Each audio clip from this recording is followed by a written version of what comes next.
말씀입니다. 마태복음 25장 31절에서 46절. 인자가 자기 영광으로 모든 천사와 함께 올 때 자기 영광의 보좌에 앉으리니 모든 민족을 그 앞에 모으고 각각 분별하기를 목자가 양과 염소를 분별하는 것 같이 하여 양은 그 오른편에 염소는 왼편에 두리라. 그때 임금이 오른편에 있는 자에게 이르시되 내 아버지께 복받을 자들이여 나와 창세로부터 너희를 위하여 예비된 나라를 상속하라. 내가 줄일 때 너희가 먹을 것을 주었고 목마를 때 마시게 하였고 나그네 되었을 때 영접하였고 벗었을 때 옷을 입혔고 봉들었을 때 돌아보았고 옥에 갇혔을 때 와서 보았느니라. 이에 의인들이 대답하여 가로되 주여 우리가 어느 때에 주의 줄이신 것을 보고 공개하였으며 목마르신 것을 보고 마시게 하였나이까? 어느 때에 나그네 되신 것을 보고 영접하였으며 벗으신 것을 보고 옷 입혔나이까? 어느 때에 병드신 것이나 옥에 갇힌 것을 보고 가서 배웠나이까 하리니 임금이 대답하여 가라사대 내가 진실로 너에게 이르노니 너희가 여기 내 형제 중에 지극히 작은 자 하나에게 한 것이 곧 내게 한 것이니라 하시고 41절 왼편에 있는 자들에게 이르시되 저주를 받은 자들아 나를 떠나 마귀와 그 사자들을 위하여 예비된 영영한 불에 들어가라. 내가 줄일 때 너희가 먹을 것을 주지 아니하였고 목마를 때 마시지 아니하였고 나그네 되었을 때 영접지 아니하였고 벗었을 때 옷 입히지 아니하였고 병들었을 때 옥에 갇혔을 때 돌아보지 아니하였느니라 했으니 저희도 대답하여 가로되 주여 우리가 어느 때 주의 줄이신 것이나 목마른 것이나 나그네 되신 것이나 벗으신 것이나 병드신 것이나 옥에 갇힌 것을 보고 공양치 아니하더이까? 이에 임금이 대답하여 가라사대 내가 진실로 너희에게 이르노니 이 작은 자 하나에게 하지 아니한 것이 곧 내게 하지 아니한 것이리라 하시니 저희는 영벌에 의인들은 영생에 들어가리라. 아멘. 예비된 유업 그리고 예비된 영벌이라는 제목으로 오늘 말씀의 은혜를 받고자 합니다. 우리가 지금 복음서를 살펴보면서 주님이 십자가 지기 전 고난주간 3일째를 계속 보고 있는 겁니다. 그동안 하나님이 우리를 가르쳤던 신앙교육을 전부 집대성해서 하나의 기둥을 계속 우리에게 남겨줬어요. 잠깐 제목을 살펴보면 이렇게 되어 있습니다. 먼저 성전 숙정을 했죠. 성전 청소했어요. 너희는 열매 맺어야 할 자들이니라. 그 다음에 무화과 나무가 열매를 맺지 않자 저주를 했어요. 선민 이스라엘이 예수를 안 믿은 거에 대한 비유로 줬어요. 나중에 예수님은 신약의 언약으로 우리에게 주십니다. 너희가 비록 지금은 나를 거부하고 믿지 않지만 너희는 내가 택했기 때문에 구원의 자리로 깨닫고 나오게 할 것이다. 깨닫고 나오게 할 것이다. 그러나 너희는 평생 고난 중에 살 것이다. 이렇게 얘기를 해요. 그래서 이제 무화과나무 저주 얘기해 줬고요. 그 다음에 이제 질문을 통해서 우리에게 답을 주셨는데 첫째 질문은 세금을 내야 되냐 말아야 되냐. 예수님이 근본적으로 선악의 개념을 알려줬어요. 그래서 사회 정의를 들고 이게 선이다 라고 하는 것, 이건 신앙과 상관없다. 그 다음에 부활 문제 들고 나왔을 때 산자가 무엇이냐, 살아있다는 게 무슨 말이냐. 이 땅에서 불신자나 우리나 숨쉬고 이런 분이 살아있어요. 그거는 잠시 잠깐 오면 이 땅에서 우린 하직을 하죠. 그리고 우리는 영혼 천국에 들어서 영혼을 살 자예요. 그걸 산자라고 그러는 거예요. 근데 그걸 너희는 믿는 자로서 지금 이미 거듭나 살아있는 자다 이거예요. 이 산자에 대한 개념을 쭉 설명해 줬고요. 그 다음에 예수님이 다윗의 자손이라는 제목을 갖고 나는 너희에게 언약되어 구원하기 위하여 내려온 하나님이다. 예수님이 스스로 답을 그렇게 한 거예요. 그런데 어떻게 언약됐다? 다윗의 자손으로 오도록 언약되어 온 하나님이다 이거예요. 그러니까 우리가 예수를 생각할 때 예수님은 하나님이세요.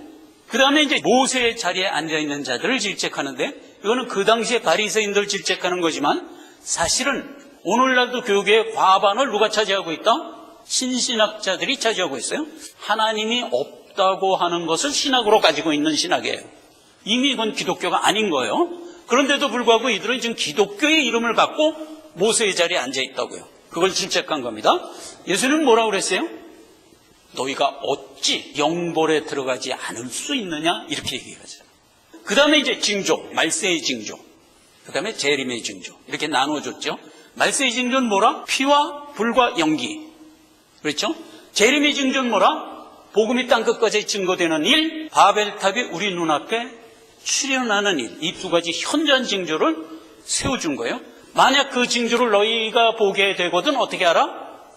주님이 가까이 온 줄 알라. 이렇게 해서 우리에게 깨어 신앙생활을 할 수 있도록 신앙의 기둥들을 다 잡아줬어요. 그리고 이제 오늘 마지막 결론을 내리는 겁니다. 양과 염소 비유에다 실어줬어요. 오늘 본문 말씀의 내용을 보면 이렇게 되어 있어요. 너희는 예비된 천국에 들어가라. 양 보고. 그 다음에 너희는 예비된 영벌로 들어가라. 이렇게 되어 있어요. 그럼 영생과 영벌은 예비되어 있다는 겁니다. 만세전에 예비해 놓고 마땅히 가야 할 자들을 가게 하시는 거예요. 그게 하나님의 능력이죠. 그런데 영생에 들어가고 있는 자기 자녀들을 일컬어 어디다 비유해서 양에다 비유했어요? 영생에 들어갈 수밖에 없는 이유를 어떻게 얘기했어요? 두 가지로 얘기했어요. 하나는 내가 만세전에 정했기 때문에 이게 하나의 이유예요. 하나님이 하신 일이에요. 그 다음에 두 번째 이유는 너희가 나를 섬겼기 때문에 이게 두 번째 이유예요. 그래서 구구절절이 나오죠. 내가 줄였을 때, 내가 목말랐을 때, 내가 벗었을 때, 나그네 되었을 때, 병들었을 때, 옥에 갇혔을 때 예수님이 그랬다는 거예요. 그랬을 때 너희가 나를 섬겼다. 그래서 너희는 영생에 들어간다. 이렇게 얘기하거든요. 그러면 하나님이 만세전에 그렇게 정했기 때문에 들어가는 것, 이게 첫째 이유고, 또 하나는 너희가 신행을 했기 때문이에요. 그랬는데 특이한 게 주님께 묻습니다. 난 주님 챙긴 적 없는데요. 그랬더니 주님이 주신 답변, 세상 살면서 작은 소자에게 한 것이 나 챙긴 거였어. 이렇게 실상을 알려주는 거죠. 자, 그래서 오늘 우리가 받아야 할 교훈은 우리는 주님을 섬기는 삶을 사실상 산 거예요. 그런데 현실적으로는 우리가 어떻게 산 거라? 작은 소자를 챙기며 산 것이 주님을 섬긴 삶이었다. 즉 신행이었다 이거예요. 천국에 들어갈 수밖에 없는 이유가 우리에게 있다는 거예요. 그런데 천국에 못 들어가고 영벌로 들어간 사람도 동일한 얘기로 하죠. 예수 나를 안 챙겼다. 그러니까 그들도 똑같은 질문을 하죠. 난 예수님 평생 살면서 만난 적이 없는. 그때 예수님이 한 얘기, 너희가 세상 살면서 작은 소자에게 안 한 것이 나를 안 챙긴 것이다. 이렇게 답을 주고 영벌로 넣는 거예요. 그래서 오늘 우리가 받아야 할 교훈은 우리의 신앙생활은 세상에 있는 소자를 챙기며 사는 것이 사실상 우리 신앙생활의 내용이라는 거예요.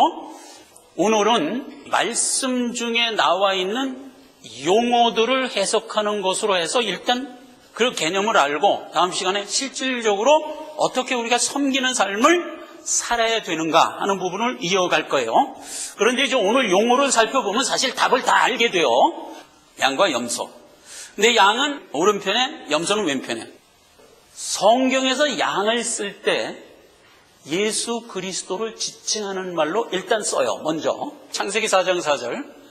아벨은 양의 기름으로 하나님께 예물을 드렸다. 그랬더니 하나님이 그걸 연락했어요. 그런데 가인의 제물을 안 받았어요. 양이 아닌 다른 거로 했어요.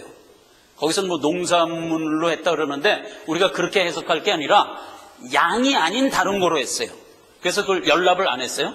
그런데 하나님이 양의 제물의 기름으로 하나님께 드린 제물은 받으셨다 하는 이게 중요합니다. 그 다음에 시편 37편 20절에 보면 악인은 멸망하고 여호와의 원수는 어린 양의 기름같이 타서 연기가 되어 없어지겠다.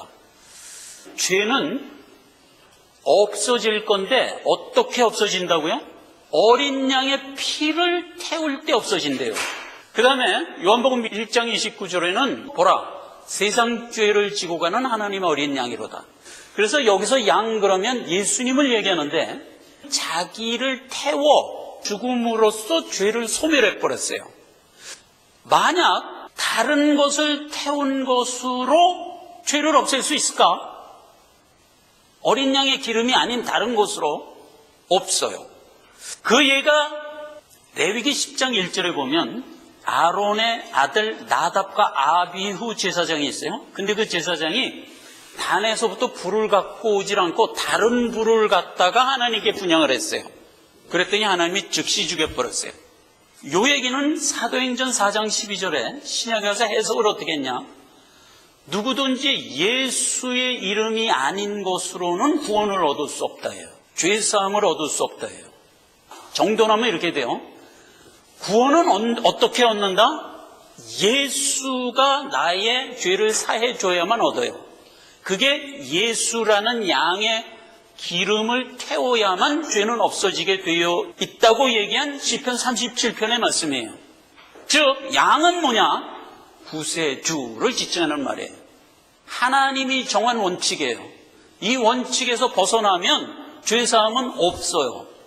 죄는 반드시 예수 그리스도가 우리 죄를 대속해 주는 것 이외에 다른 방법이 없다 하는 것을 어디다 실어줬다? 양에다 실어줬다. 그런 창세기 4장 4절 벽두부터 실어줬어요. 하나님이 양의 기름만 연락했어요. 다른 건 연락 안 했어요. 그냥 성경이 시작하면서부터 그것부터 선언하고 나온 거예요. 그리고 성경 내내 죄사함은 예수 그리스도의 대속. 그렇게 해서 끝나는 거예요. 그걸 양을 통해서 알아야 돼요. 자, 그런데 그렇게 해서 태어난, 그렇게 해서 살아난 하나님의 자녀를 또 양이라고 그래요. 에스겔서 34장 8절 그렇게 살아난 양에게 목자가 없으면 그는 죽는다예요. 주 여호와의 말씀에 내가 나의 삶을 두고 맹세하노라 내 양의 무리가 노략거리가 되고 모든 들짐승의 밥이 된 것은 목자가 없음이라. 그러니까 그렇게 살아난 양에게 목자가 없으면 그 양은 죽어요. 양은 참 특이한 동물이에요. 염소도 있고 개도 있고 모든 동물이 있어요. 그런데 그 모든 동물은 우리가 키우면 가축이 돼요. 그런데 우리 손에서 벗어나면 어떻게 될까? 야생화돼요. 호주에서는 이제 개 키우다가 나가서 야생화된 걸 링고라고 그래요. 거의 늑대같이 돼버려서 그걸 링고라고 그래요. 그렇게 야생화돼요. 근데 양은 목자의 손에서 떠나가면 그냥 가만히 서서 죽어요. 전 뉴질랜드 가서 이제 양을 많이 봤잖아요. 양에 대한 얘기 많이 들어요. 목자가 챙겨주지 않잖아요. 비가 와. 그럼 양털이 빗물을 한 방 먹어. 무거워서 다리가 부러져서 그냥 그 자리에서 죽어요. 다 챙겨야 돼, 목자가. 비가 오면 다 챙기고 이렇게 챙기고 저렇게 그래야 살아요. 그러니까 아주 특이한 동물이에요, 그 양. 그래서 양은 목자가 없으면 죽도록 돼 있어요. 그게 이제 우리를 지칭해서 양이라고 그러는 거예요. 자, 그 다음에 양은 희다는 것에 대명사로 써요. 희다. 희다는 건 죄사함을 받았다는 뜻이에요. 레위기 13장 17절에 문둥병이 났을 때의 규례를 보면 환처가 휘어지면 난 거예요. 정한 거예요. 그러면 제사장한테 가도록 돼 있어요. 그거는 문둥병이 났다는 것은 죄사함을 받았다는 것에 대한 모형적 얘기죠. 그래서 희다. 그 다음에 요한복음 4장 35절에는 눈을 들어 밭을 보라 휘어져 추수하게 되었도다. 이렇게 얘기하죠. 그럼 휘어졌다는 건 뭐예요? 내 자녀들이 완성됐다 이런 뜻이에요. 그럼 주님이 재림한다 이런 뜻으로 쓸 때도 휘어져 완성. 죄사함 완성. 그 다음에 계시록 19장 13절에는 그가 흰 세마포 옷을 입었는데 피 뿌린 세마포 옷 즉 하나님의 말씀이라 칭하더라. 그래서 휘어졌다는 것은 하나님의 말씀으로 거듭났다 하는 얘기예요. 즉 죄사함 받았다. 자, 그래서 양이 가지고 있는 전체적인 내용을 묶으면 이렇게 돼요. 양은 하나님이 우리를 구속하기 위하여 성육신하신 예수님의 모습의 대명사. 그렇게 해서 구원받은 우리를 또한 양이라고 그래요. 그리고 예수님은 스스로 우리의 목자가 되시고 우리는 예수님으로부터 휘어져 하나님의 자녀가 되어 목자에 의하여 우리의 삶을 이끌어 가도록 역사한 것이 양 안에 들어간 거예요. 자, 그러면 여기서 목자와 양은 무슨 관계? 만세전에 서로 아는 관계.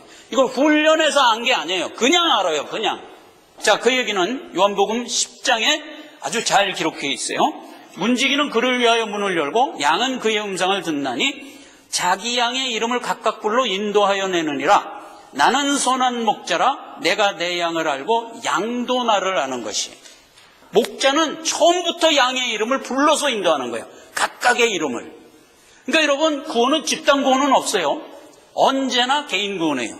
그렇게 해서 구원을 하면 양은 그 목자를 아는 고로 그 음성을 따라가도록 돼 있어요. 그래서 참성도는 이단에 들어갔다가도 나올 수밖에 없어요. 우리가 이단에 잘못해서 발을 빠져서 들어갈 수가 있어요. 그런데 참성도는 여기 말씀대로 양도 그를 아는 것이에요.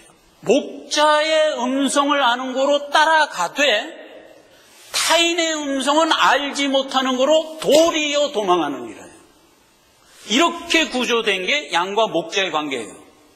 그래서요, 참성도는 언제나 하나님의 참 말씀의 은혜를 받도록 되어 있어요. 근데 하나님의 참 말씀이 아닌 이단 설교에는 처음에는 모르고 들어갔더라도 반드시 깨닫고 돌아 나오도록 되어 있어요. 그걸 믿으시란 말이에요. 그래서 양과 목자의 관계는 태생적 관계, 즉 우리식으로 얘기하면 뭐예요? 부모와 자녀의 관계다 이거예요. 이 양이, 오늘 본문의 이 양이, 그러니까 하나님의 자녀죠. 이 양이 작은 자를 섬겼대. 소자를 섬겼대요. 그래서 이제 소자는 누구냐 하는 겁니다. 결론부터 얘기하면 이겁니다. 양은 이미 구원을 받아서 하나님의 자녀의 반열로 나온 자를 양이라고 그래요. 그럼 소자는 뭐냐? 아직 복음을 듣고 구원받지 못한 채 불신자로 있는 택한 자녀들을 소자라고 그러는 거예요. 자, 그럼 분명히 아셔야 돼요. 우리도 처음부터 믿고 나왔나요? 아니요. 우리도 처음에는 죄인이었어요. 불신자였어요. 그런데 하나님의 말씀에 의하여 구원받아 신자가 된 거잖아요. 그렇게 신자가 된 걸 양이라고 한다면 아직 신자 되지 못한 채 불신스럽게 살고 있는 택한 자녀들, 요걸 소자라고 그래요. 그래서 이제 그것도 성경적으로 보면 이렇게 돼 있어요. 하나님의 택한 자는 세상에서 언제나 작은 모습이에요. 신명기 7장 6절에는 이스라엘을 택할 때 모든 민족 중에서 가장 작은 자를 택했다 했을 때 그 작은 자. 사무엘상 15장 17절에는 사울을 왕으로 세웠을 때 처음에 잘했어요. 근데 그때 사울이 어떤 개념이었다? 스스로 자기를 작게 여길 때였어요. 그때 하나님이 사울을 크게 들어 썼어요. 그 다음에 사무엘상 16장 11절에는 다윗을 선택하는 장면에서 말제가 있느냐라고 할 때 그 말제가 작다는 뜻이에요.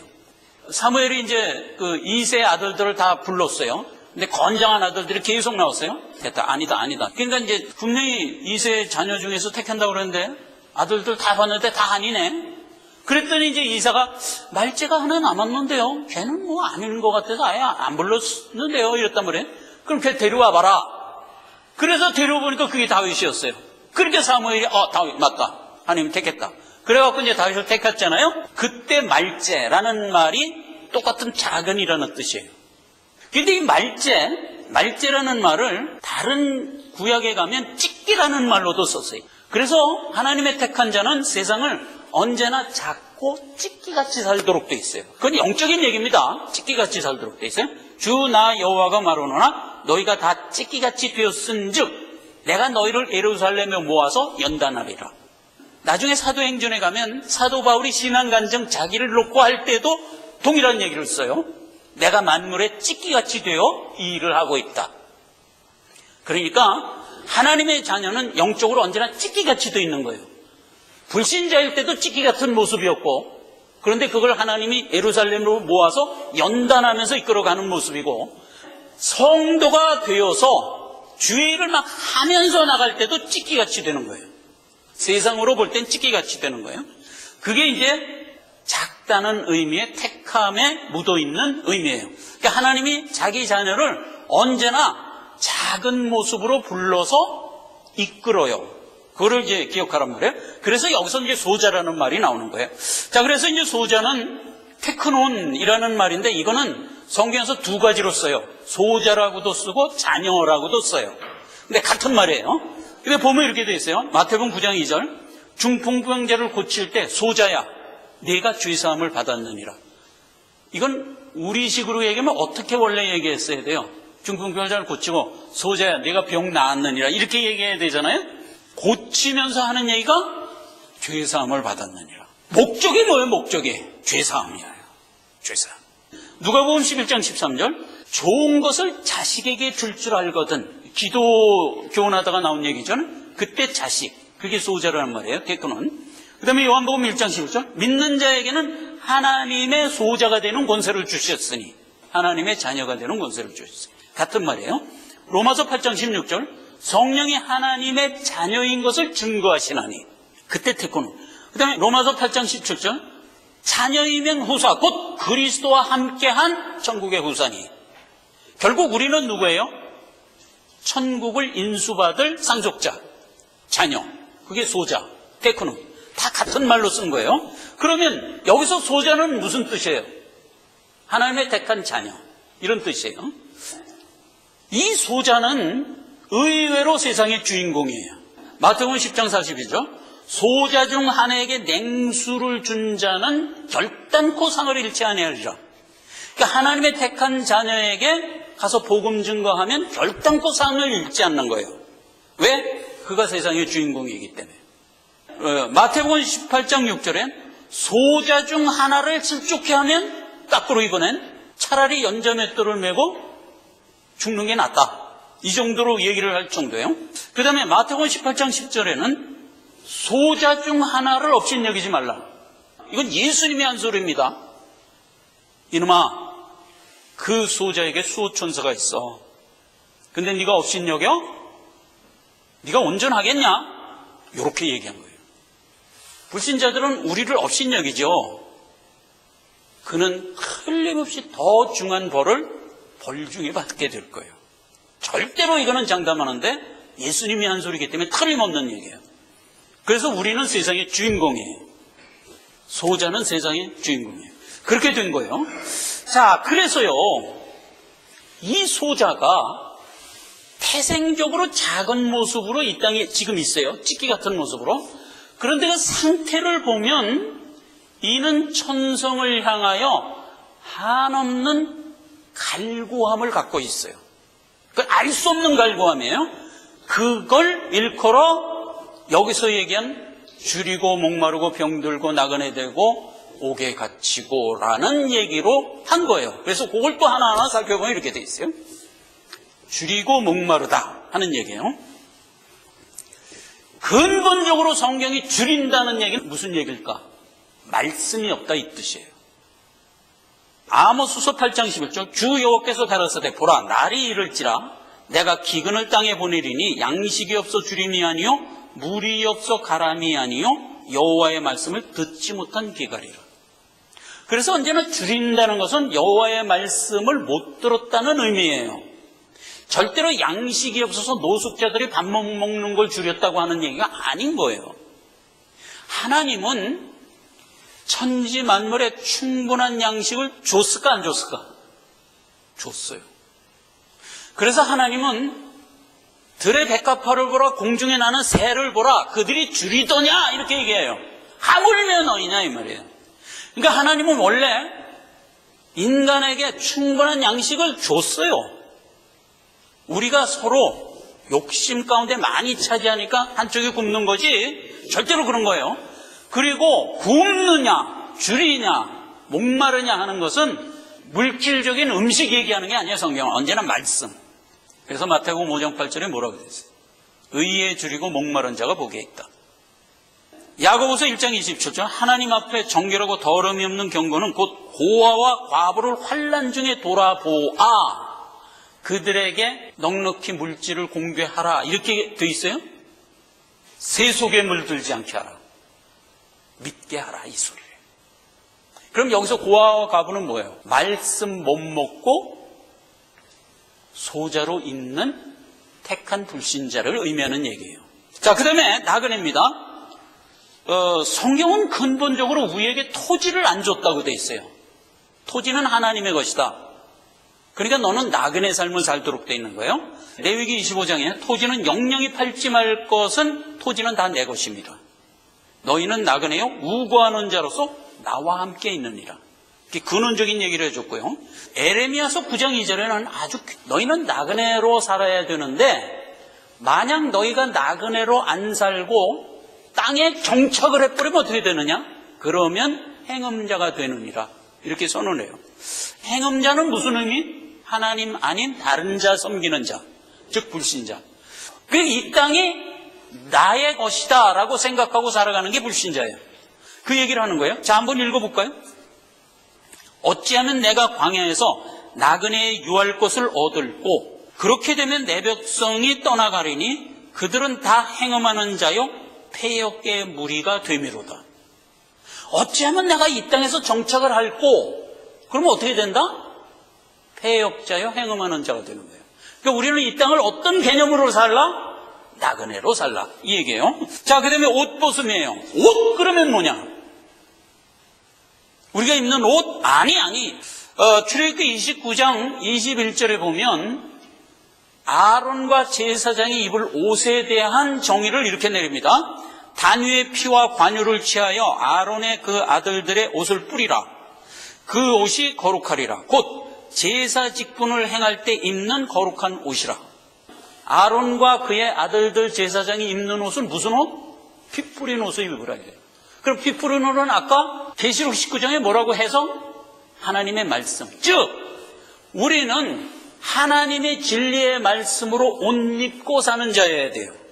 그걸 안 입고 사는 자를 헐벗었다고 그러는 거예요. 그걸 옷 벗었다고 그러는 거예요. 시편 146편 9절에는 주의 제사장들은 의의 옷을 입고 성도들은 외쳐 즐거이 부르라 이렇게 돼 있어요. 그러니까 우리는 우리가 입은 하나님의 말씀을 외쳐 부르며 살도록 돼 있는 거예요. 그게 옷 입었다는 뜻이에요. 제가요 초신자 때 믿을 때 영적 꿈을 참 많이 꾸게 해줬어요. 제일 많이 꾼 게 쭉 맑은 바다나 강에서 헤엄치는 꿈을 많이 꿨어요. 그게 이제 구원받았다는 아주 큰 의미, 나중에 에스겔서에서 깨달았는데 그런 의미고, 또 하나는요, 제가 신앙에 자꾸 문제가 생기고 어떤 시험거리가 있을 때 자주 꾸는 꿈이 뭐냐면 벗고 있는 꿈을 꾸는 거예요. 아니 뭐야, 이건 내가 벗고 있네? 이런 꿈을 꾸는 거예요. 그리고 이제 깨면은 내가 이제 자성을 하게 하는 거야. 네가 요즘 믿음이 많이 흐려져 있다. 이걸 이제 나한테 교훈할 때 그런 꿈을 주로 주시더라고요. 그래서 우리가 옷 입었다는 것은 말씀을 입으라는 얘기예요. 그리고요, 여기서 제사장의 옷, 그래서 아론의 옷을 얘기했잖아요. 그래서 아론의 옷, 제사장의 옷은 늘 피 뿌린 옷을 입어 거룩하게 할지라 그랬잖아요. 근데 우리를 누구라고 지칭했어요? 왕 같은 제사장이라고 그랬잖아요. 그러니까 우리는 마땅히 피 뿌린 옷을 입어야 돼요. 그러니까 하나님이 주신 대속의 은혜의 말씀을 입고 살아야 돼요. 그걸 왜 입게 했다? 계속 보면 이렇게 돼 있어요. 그걸 입고 제사장 직분을 행하게 하려 함이라. 그걸 안 입으면 안 되는 거예요. 입어야 되는 거예요. 베드로서에도 뭐라 그랬어요? 내가 너희를 왕 같은 제사장으로 세운 이유가 뭐다? 하나님의 은혜를 선전하며 살게 하려고 하잖아요. 그게 뭐예요? 제사장 직분이잖아요. 그럼 제사장 직분, 하나님의 은혜를 선전하려면 뭘 가져야 돼요? 하나님이 주신 말씀을 가져야 되잖아요. 그렇죠? 그 얘기가 그렇게 연결되는 거예요. 그러니까 옷을 입고 제사장 직분을 행하도록 하기 위하여 피 뿌린 옷, 말씀을 줬던 거예요. 말씀이 내 안에 없으면 그게 헐벗은 자예요. 그런데 지금 아라리 각에 있는 주의 백성들이 복음을 듣지 못한 채 있어요. 그게 누구예요? 벗고 있는 거예요. 그들에게 가서 옷 입혀줘라 이거예요. 무슨 말이에요? 복음 증거하라 이 소리잖아요. 자, 그 다음에 병든 거, 마태복음 11장 5절에 보면 예수 그리스도가 자기가 구세주라는 얘기를 스스로 합니다.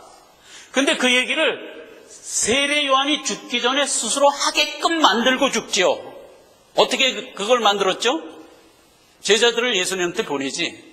당신이 메시아입니까? 아닙니까? 우리 선생님 물으라 하던데요? 이렇게 하는 거예요.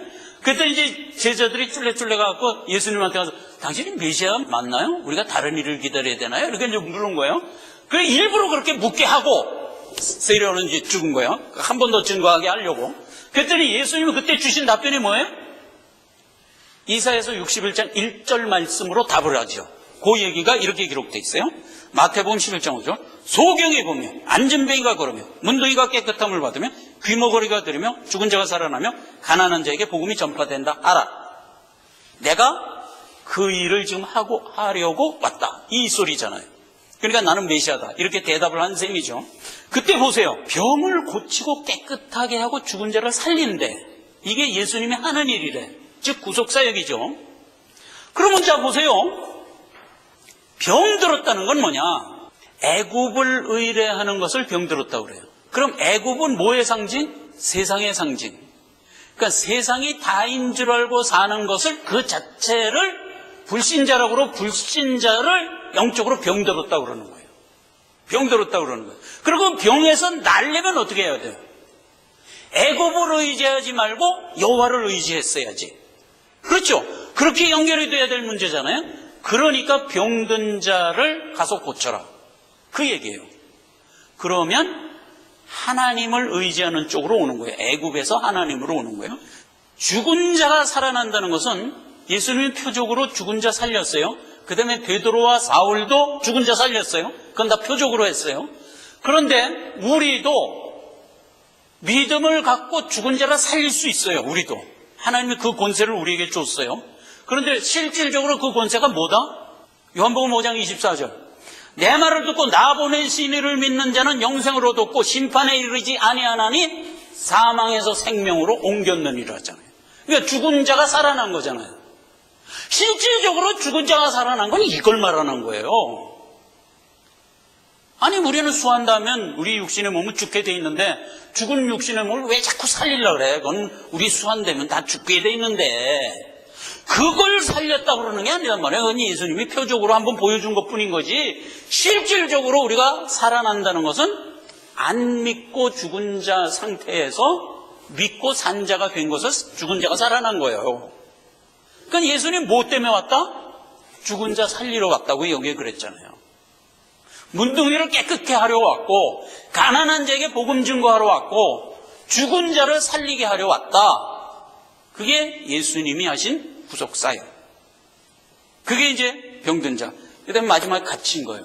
사단을 정의하는데 이사야서 14장 17절에 이렇게 돼 있어요. 세계를 황목해 하며 성읍을 파괴하며 사로잡힌 자를 그 집으로 놓아보내지 않던 자. 이게 사단이에요. 그러니까 사단은 하나님의 백성들을 볼모 잡아서 지금 자기 장중에 붙들고 있어요. 그게 하나님의 택한 소자들이 지금 죄인인 채 살고 있는 모습이에요. 사단에게 붙들려 산다는 것, 세상이 다인 줄 알고 사는 것, 이게 같은 말이에요. 사단이 시험할 때 한 얘기가 뭐예요? 세상의 영광을 내가 너에게 주리라. 이것은 내게 넘겨준 것이므로 나의 원하는 자에게 주노라. 그리고 사단이 세상 영광 주겠다고 그랬던 거 아니에요? 그러면 세상에 우리가 빠져서 살고 있는 것은 사단의 것을 받아서 하는 것과 영적으로 같은 얘기예요. 즉 불신자는 사단의 장중에서 살아가는 것, 그거를 성경적으로 뭐라고 얘기한다? 사단이 다른 말로 뭐? 귀신 들린 자. 이게 같은 얘기라고요. 귀신 들린 자를 의학적으로 생각하시면 안 돼요. 의학적으로 생각하면 뇌에 이상이 생겨서 정신병자라고 그러잖아요. 그걸 얘기하는 게 아니에요. 우리가 손가락 다치면 손가락 병신 되는 거고 발 다치면 발 병신 되는 거고 똑같은 거예요. 뇌 다치면 뇌 병신 되는 거 그게 정신병자 되는 거잖아요. 그 병 얘기하는 게 아니란 말이에요. 귀신 들렸다는 것은 세상이 전부인 줄 알고 살아가는 상태, 즉 불신으로 살아가고 있는 상태를 얘기하는 거고 그거는 실질적으로 영적으로 뭐예요? 사단에게 순종하며 사는 삶이기 때문에 사단 들렸다 이 말이에요. 귀신 들렸다. 같은 얘기잖아요. 이사야서 42장에 보면 그렇게 사단에게 붙들려 있는 자가 이 백성이 도적을 맞으며 탈취당하며 다 굴속에 갇히며 옥에 갇히도다 노략을 당하되 구할 자가 없고 탈취를 당하되 도로 주라 할 자가 없도다. 그 불신의 굴레에서 빠져나올 수 있는 길은 사람에게 없어요. 누구도 그 붙들린 데서 빠져나올 수가 없어요. 누구만 가능하다? 예수 그리스도의 아까 얘기했죠? 깊이 진리의 말씀만 가능하다. 그래서요, 귀신 들린 자를 귀신으로부터 빼내오는 것을 성경은 이렇게 얘기해요. 마태복음 8장 16절에 저물매 사람들이 귀신 들린 자를 많이 데리고 예수께 오거늘 예수께서 말씀으로 귀신을 쫓아내시며 해요. 당연한 거잖아요. 당연한 거. 우리가 예수 그리스도의 복음의 말씀을 들으면 불신 상태에서 거듭나 믿는 자의 자리로 나오는 거, 이게 사망에서 생명으로 옮긴 거고 예수 그리스도를 나의 주로 영접한 거잖아요. 그럼 그게 사단의 장중에 있던 자가 떨어져 나온 거잖아요. 귀신 들렸던 거에서 노임을 입는다는 얘기잖아요. 그렇게 된 얘기란 말이에요. 자, 그래서 요한복음 8장에는 진리를 알지니 진리가 너희를 자유케 하리라 해요. 마가복음 5장 9절에는 귀신 들린 자의 정도를 어떻게 얘기했어요? 군대 귀신 들린 자. 나중에 알고 보니까 그 안에 2,000마리가 되니까 어떤 사람은 귀신 많이 들려있고 어떤 사람은 조금 들려있고 막 이런 정도가 있는 것 같아. 그러면 그게 무슨 얘기냐 하는 거예요. 세상이 전부인 줄 알고 살아가는 정도가 강하면 강할수록 뭐예요? 사단에게 힘이 들려있는 거지. 세상이 다다. 그래서 세상이 주는 것을 마음껏 누리고 최고의 엘리트의 모습으로 살고 있는 거를 뭐라 그러는 거예요? 심히 세상화되어 사는 자. 다른 말로 심히 사단화되어 사는 자. 즉 군대 귀신 들린 자. 세상의 최고 엘리트들이 군대 귀신 들린 자예요. 군대 귀신 들린 자예요. 그래서 예수님이 그걸 고쳐주죠. 말씀으로. 고쳐주고 나 이제 주님 따르겠습니다 하니까 예수님이 뭐라 그래요? 너는 나 따르는 것보다 더 중요한 일이 있다. 뭡니까? 문명세계로 가라. 대가볼리로 가라.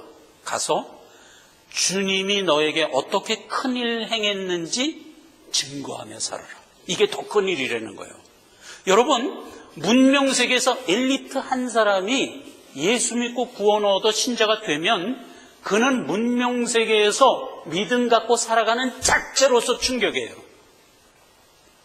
사람들이 어떻게? 그를 보고 기이 여기는 거예요. 기이 여기는 거예요.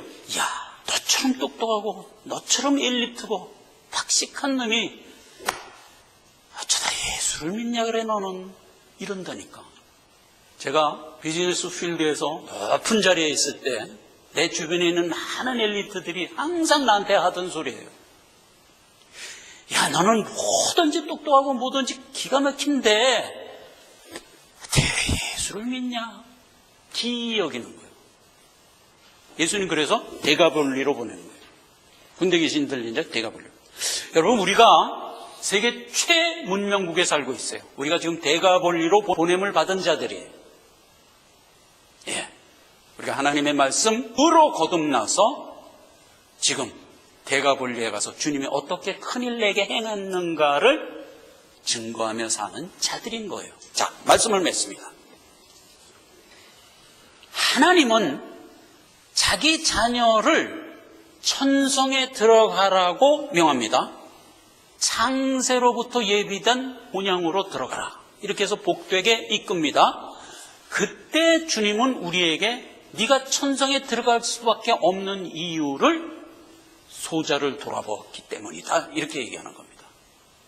근데 그거를 예수님은 어떻게 했어요? 네가 나를 챙겼다. 그랬는데 실제로 신앙생활을 한 나는 예수님 챙긴 줄 모르는 거야. 그냥 내게 준 복음 막 증거하면서 믿음 생활로 내 평생을 사는 것뿐이었어요. 그렇게 사는 것뿐이었어요. 그럼 우리 입에서 퉁퉁 터져 나오는 복음의 말씀을 누가 들었을까? 세상 사람들이 들었겠지. 그런데 그 세상 사람들 안에는 누가 알알이 박혀 있다고요? 하나님의 택한 소자, 테크논이 박혀 있었다고요. 그들이 줄이고 있을 때 그 말 듣고 배부른 거야. 그들이 병들어 있을 때 그 말 듣고 병이 난 거야. 그들이 귀신 들려 있을 때 그 말 듣고 거듭나서 귀신으로부터 노임을 받은 거야. 그들이 사망 가운데 있을 때 그 말 듣고 생명으로 옮겨서 살아난 거야. 그런 일들이 막 일어난 거예요. 누구 때문에? 내가 가지고 있는 신앙을 내 언행의 삶에서 퉁퉁퉁퉁 던지면서 산 것뿐인데 나는 결과는 어떻게 됐다? 아라리 숨어있는 주의 백성들이 막 일어나는 거예요. 그걸 주님이 전부 카운트하고 있었던 거예요. 마지막 날 백보자 심판을 딱 열면서 이놈 너는 내 백성이야. 천국에 들어가. 나를 돌아보았어. 난 주님 돌아본 적 없는데 이놈아 네가 신앙을 갖고 믿음 갖고 평생 산 것이 나를 돈 거였어. 이렇게 한 얘기잖아요. 이렇게 한 얘기잖아요.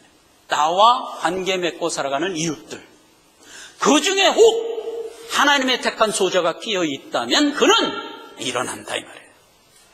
기도하겠습니다. 하나님 아버지 은혜를 감사합니다. 모든 신앙의 주제를 기둥으로 묶고 주는 마지막 결론을 우리에게 주셨습니다. 우리가 창세로부터 예비된 복을 받을 자들이고 우리는 부지불식간에 신앙 갖고 살아간 그 삶 자체가 천성의 삶이라는 것을 주님이 선포해 주셨습니다. 이 신앙을 우리의 삶 속에서 자연스럽게 분출하며 살아가게 하심으로 우리가 세상에 동화되지 아니하고 하나님께 영광을 돌리게 하옵소서. 예수님의 이름으로 기도했습니다. 아멘.